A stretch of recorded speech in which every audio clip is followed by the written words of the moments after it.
Здравствуйте! Сегодня мы приготовим вкусный домашний хумус. Ингредиенты, которые мы используем в этом рецепте, очень просты и доступны всем. Я беру предварительно сваренный нут, добавляю к нуту тахини или кунжутную пасту,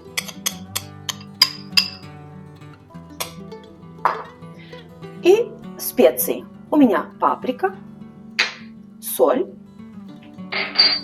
кумин,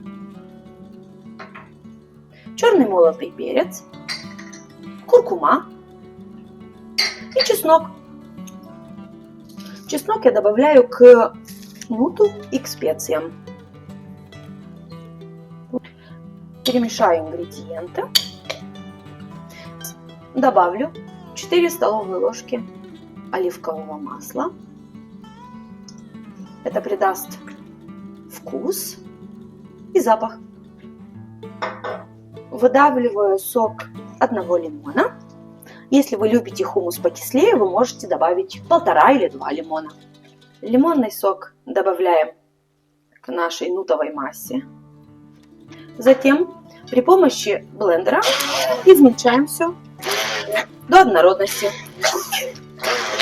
Кстати, если вы забыли подписаться на наш канал, вы можете это сделать прямо сейчас, а также поддержать нас лайком, а в комментариях написать, что вы думаете о наших рецептах. Я вижу, что моя нутовая масса, она очень плотная, сухая, поэтому я добавлю около 100 мл холодной воды и перемешиваю. А вы знали, что можно приготовить хумус не только из нута, но и с фасоли или из свеклы?